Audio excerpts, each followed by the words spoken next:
My paper is titled Reaganomics and Racism: Why Funding America's Public Schools Will Solve America's Race Problem. In the United States, we have created a specialized formula for hatred and racism, bottled it, and shipped it around the world. The Nazis turned to the USA for ways to oppress the Jewish people. That's how bad we are. We have the most prisoners in the world, over 2 million.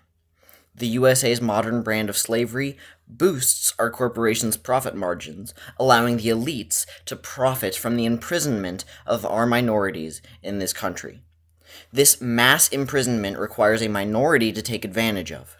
Without racism, we wouldn't have these slaves. Without racism, Reagan's extreme criminalization of crack cocaine, leading to mass imprisonment of African Americans, wouldn't have happened. Without racism, gun manufacturers wouldn't have a market to sell weapons to racist civilians like the McMichaels to kill innocent black men like Ahmaud Arbery.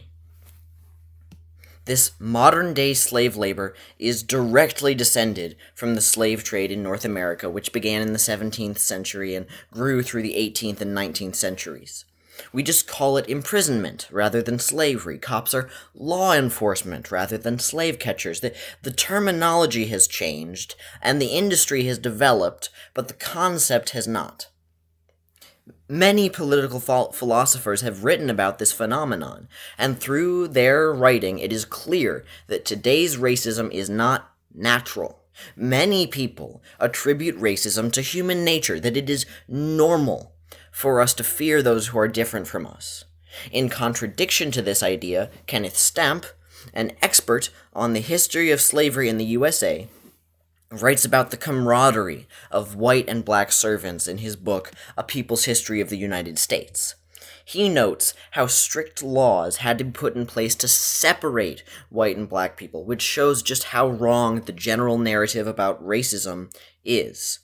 It's not natural for people of different races to fear or be skeptical of each other. It's natural to be naive, to be uneducated, but not afraid, not hateful.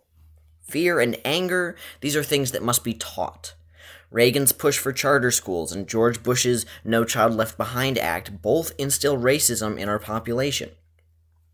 Reagan's push to give parents the option to send their children to charter schools diverted funds from public schools.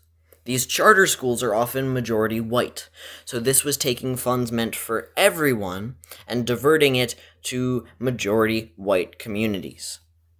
The No Child Left Behind Act purposefully or inadvertently furthered Reagan's prerogative and caused a self-fulfilling prophecy, where already suffering schools lost more and more funding until they were completely incapable of educating students. Both of these bills disproportionately target people of color, leaving non-white communities with debilitated public education. White parents will say they want to move their children to more comprehensive education institutes, which just happen to be majority white. Maybe some parents' intention is not malicious, but the laws that allow this to happen, those are rooted in racism. It is evident that reforming our education system is the answer to addressing our country's race problem. If students are taught to love their fellow human and are taught remorse for the mistakes of their country, our country, we can foster empathy, which will increase understanding and decrease hatred. Critical thinking skills will allow our working class to question authority and to take back the means of production from the bourgeoisie. In the 20th century, the workers were controlled by the management, who held the means of production. In the 21st century, let the majority take back power and eliminate the bourgeoisie's ability to control the working class. Thank you.